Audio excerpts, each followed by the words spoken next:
예. 여론조사 어제 시간에도 말했는데 오늘도 다시 한번 다룰게요. 어제까지 다룬 여론조사들은 전부 다 ARS 자동 응답식입니다. 그러니까 여론조사의 방식을 조금은 설명을 드릴게요. 여러분들이 이걸 알고 계시겠지만, 그러니까 기계음으로 이미 성우에 녹음된 목소리로 1번을 눌러주세요, 2번을 눌러주세요, 이렇게 하는 것들을 ARS 방식이라고 합니다.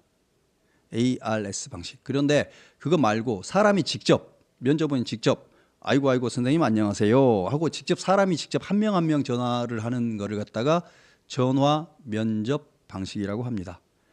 근데 이제 ARS 방식이 더 낫냐, 전화 면접 방식이 더 낫냐라는 거에 대한 뭐 여러 가지 의견들이 있습니다. 통상적으로는 전화 면접 방식이 더 정확할 거라고 사람들은 가정하고 합니다만, 어떻게 보면 면접원 바이어스라는 것도 있을 수 있습니다. 예를 들면 면접원이 경상도 사투리가 입에 남아있는 면접원, 뭐 물론 그런 사람은 많지 않겠습니다만, 경상도 사투리가 입에 배어있는 면접원이 질문을 했을 경우 이제 경상도가 아닌 사람들이 느끼는 감정에 뭔가를 줄 수도 있겠죠. 미국으로 치자면 흑인 액센트가 있는 사람 면접원이 질문을 했을 경우 백인들이 답할 때 약간 다를 수도 있죠. 그러니까 면접원 바이어스도 있을 수 있는데 ARS는 그런 면접원 바이어스를 줄일 수 있다. 훈련된 성우만을 쓰니까 뭐 이런 것도 있지만, 동시에 부담감을 느끼지 않기 때문에 ARS 방식으로 하면 전화를 끊어버립니다. 쉽게. 그래서 응답률이 매우 낮습니다. 2%, 3%밖에 안 나오죠. 전화 면접은 통상 15에서 한 25% 정도까지 나옵니다.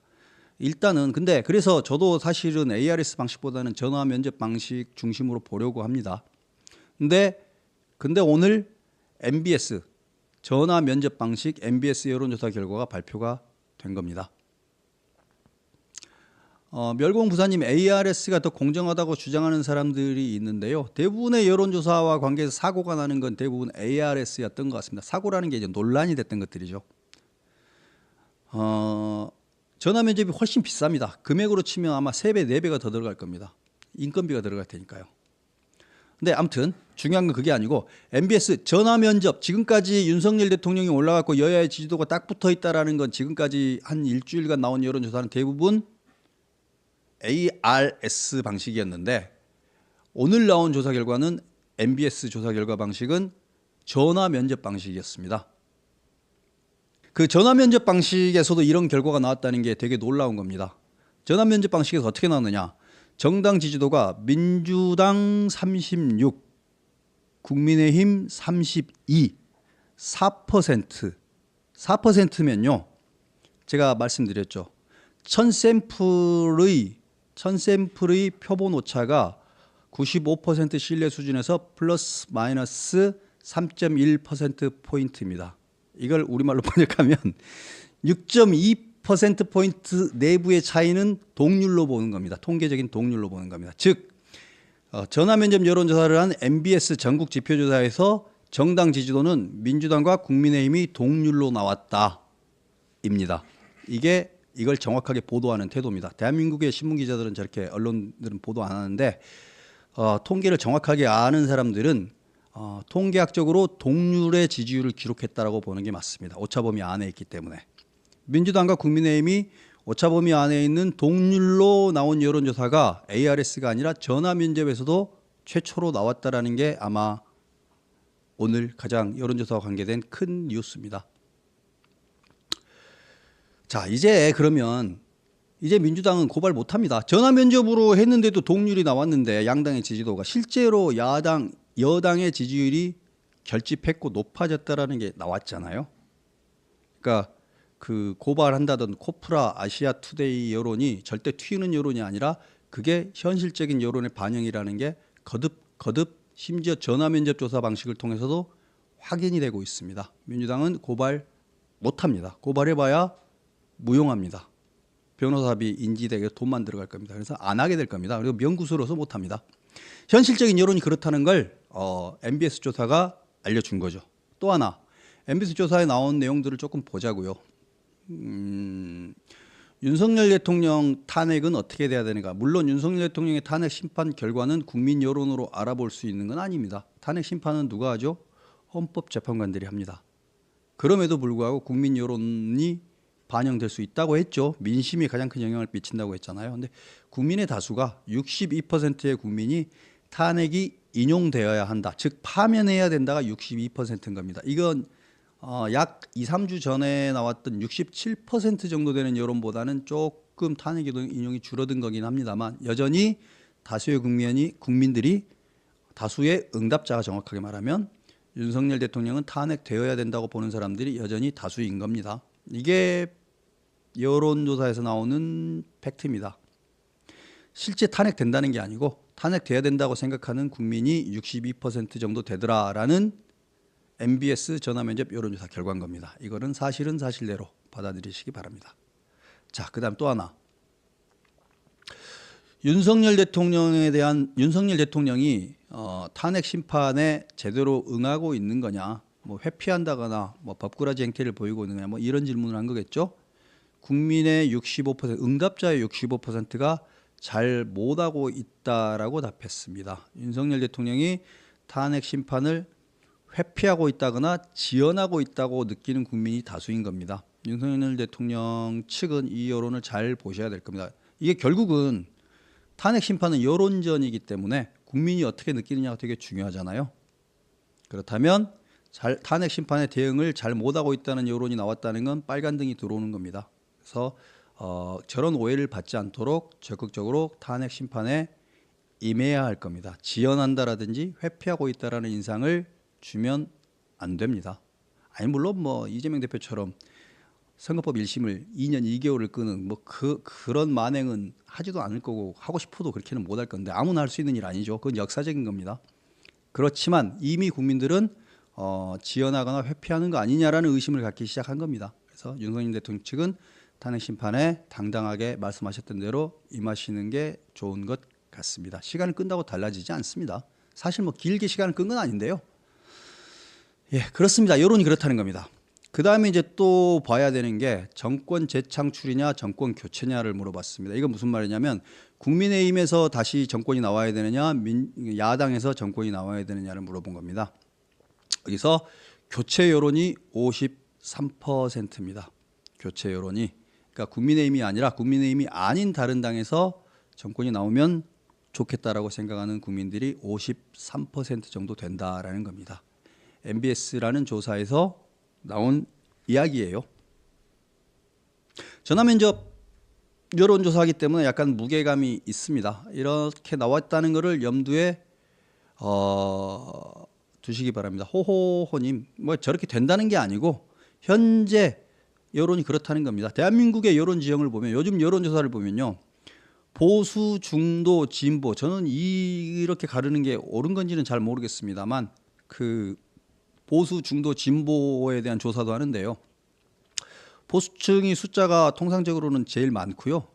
그 다음에 이제 진보 그리고 중도가 있습니다. 예를 들면 보수가 한 330명 정도 된다면 중도가 한 270, 80명 되고 진보가 한 뭐 300명 정도 되고 뭐 대충 뭐 이런 정도의 숫자로 나누어져 있습니다. 보수가 약간 숫자가 많은데요.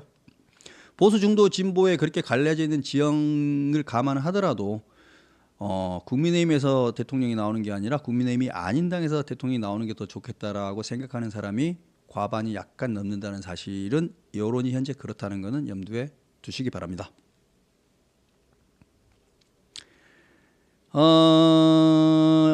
대통령 지지도가 엊그저께 그 문제 삼았던 코프라 아시아투데이가 40%였잖아요. 근데 오늘 앞불사 오늘 ARS 조사긴 하지만 여론조사 공정에 여론조사 결과가 또 나왔습니다. 오늘은 윤석열 대통령 지지도가 42.4% 나오는 것까지 나왔습니다. 그렇다는 겁니다. 실제로 대통령 지지도가 결집되고 있다는 걸 말씀드리는 겁니다. 또 하나가 있죠. 이거는 어디서 한 조사죠? 이거 그 같은 조사입니다. 같은 조사에서 정당 지지도는 심지어 뒤집혀 버렸습니다. 여론조사 공정에서 한 문화일보던가요? 여기서는 심지어 국민의힘의 정당 지지도가 얼마가 나왔습니까? 국민의힘 정당 지지도가 41.0 지난 조사에 비해서 약 11%가 올랐고요. 민주당은 38.9 지난 조사보다 약 한 5% 이상 빠졌습니다. 그래가지고 전세 역전이 돼버렸습니다. 예, 이렇게 해서 민주당은 이제 여론조사 가지고 신고하는 게 얼마나 의미가 없는지, 그리고 민주당은 오히려 아시아투데이하고 코프라한테 오히려 명예훼손 소송을 당할 위기에 처한 것 같습니다. 예, 여기까지가 제가 애초에 여러분들하고 이야기를 하려고 준비했던 그 줄탄핵의 귀결, 그리고 여론조사의 진실, 이런 것들이었고요. 여론조사의 진실을 다시 한번 확인시켜드리면 윤석열 대통령의 표 결집이 과거에 정말로 실제로 탄핵되기 전 대통령 지지율보다 지금 더 나오고 있는 겁니다. 그때는 국정을 가지고 평가를 했기 때문에 국정 지지도가 낮게 나왔는데 지금은 국정은 안 하고 계시잖아요. 근데 이제 윤석열이라는 인간 윤석열 개인에 대한 지지 플러스 민주당에 대한 반감, 민주당이 이거 가져가도 되는 거야? 라는 반감, 이게 플러스가 돼가지고 윤석열 대통령에 대한 지지도가 40%가 넘는 정도까지 결집이 된 것 같습니다. 이런 상황이면 제가 보기에는 탄핵 쉽지 않을 것 같은데요. 헌법재판소 깊은 고민에 들어갈 겁니다. 깊은 고민에 들어갈 수밖에 없는 여론 숫자입니다. 그리고 정당 지지도가 여당과 야당이 제가 딱 붙었다고 말씀드렸었는데 이제 뒤집힌 결과도 나오잖아요. 정말로 이런 상황이면 아차하면 확 크게 뒤집혀 버리는 상황이 생길 수도 있을 겁니다. 예를 들면 민주당이 범할 수 있는 가장 큰 실수는 뭘 거냐면 단기적으로는 최상목 권한대행에 대한 탄핵일 겁니다. 최상목 권한대행에 대한 탄핵이 벌어지게 됐을 경우에는 민주당 지지도가 5에서 10% 더 팍 빠질 수 있습니다. 그렇게 되고 나면 회복하기 힘들 겁니다. 그리고 민주당이 모든 책임을 다 뒤집었어야 될 거고 그럴 가능성이 저는 크다고 봅니다. 이게 민주당이 범할 수 있는 가장 큰 실수가 될 거고요. 그 다음에 또 민주당이 범할 수 있는 실수, 민주당은 지금 뭐라도 하는 사람들이니까 민주당이 범할 수 있는 실수 혹은 대한민국 전국에서 이 여론에 큰 영향을 줄 수 있는 것들은 대통령에 대한 강제적인 체포 집행이 이루어졌을 경우입니다. 강제적인 체포 집행이 이루어졌을 경우에 대통령이 끌려가는 모습을 보면 어떨까요? 두 가지일 겁니다. 이제 이런 것까지 굳이 가정해보고 싶지는 않은데 정말로 대통령을 역사상 최초로 강제로 끌고 가는 모습이 방송에 나가게 되는 순간 대통령에 대한 지지도가 올라갈까요? 떨어질까요? 저는 올라갈 수도 있다고 생각합니다. 그래서 대통령을 강제로 연행하는 모습을 보이는 거에 대해서 민주당도 두려워해야 된다고 생각합니다. 대통령을 강제로 체포하는 모습을 보이는 순간 민주당은 야 잘했다 승리했다라고 볼 게 아니라 본인들의 여론의 역풍에 대해서 두려워해야 할 겁니다. 이 부분 잘 생각하셔야 될 겁니다. 이거는 민주당도 잘 생각해야 되고 공수처도 잘 생각해야 됩니다. 이게 여론 게임입니다.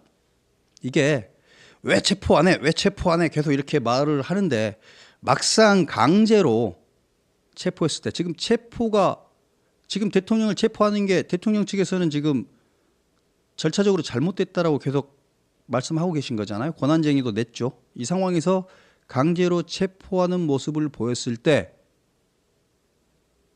민주당이 생각하는 대로 그림이 안 갈 수 있습니다. 오히려 여론에 역풍이 크게 탈 수도 있다고 생각하고요. 공수처가 가루가 되는 날일 수도 있습니다. 그리고 국가가 두 개로 쪼개지는 순간일 수도 있습니다. 대통령이 계속 체포에 응하지 않고 수사에 응하지 않는 것 바람직하지 않죠. 국민 여론은 응하라고 하잖아요. 물론 그러셔야 됩니다. 최대한 빨리. 그건 맞는데 그렇다고 해서 체포를 강제로 집행하는 모습이 연출되었을 경우에는 거대한 역풍을 민주당이 맞을 수도 있다. 그리고 공수처가 공중분해되는 수도 있겠다. 그리고 국가가 정말로 두 개로 완벽하게 쪼개져 버려서 통합 불가능한 분열 상태로 가버릴 수도 있다. 그때부터 진짜 내전 상태가 될 수도 있겠다라는 생각을 합니다. 제가 말씀드렸을 겁니다. 공권력이라는 건 무력, 폭력을 가지고 있는 게 공권력이 다가 아닌 겁니다. 공권력은 동의와 수긍을 이끌어낼 수 있어야 그 공권력이 비로소 의미가 있거든요. 그래서 그 공권력을 어떻게 작동시킬 것인가에 대해서 깊게 고민해야 할 겁니다. 현 정국을 주도적으로 끌고 가고 있는 세력은 누가 봐도 민주당입니다. 그래서 민주당은 이 부분에 대한 깊은 고민을 하면 좋겠습니다. 이 부분에 대해서도 아까 당정협의회라고 그랬는데 당정협의회에서도 사실은 비공식적으로는 이 부분에 대한 논의도 있어야 된다고 생각합니다. 이 부분을 깊게 고민하시기 바랍니다. 이런 사소하지 않죠. 매우 중요한 건데 이런 거 하나 때문에 판세가 완전히 바뀔 수도 있습니다. 이런 거 하나가 완전히 판세를 바꿉니다.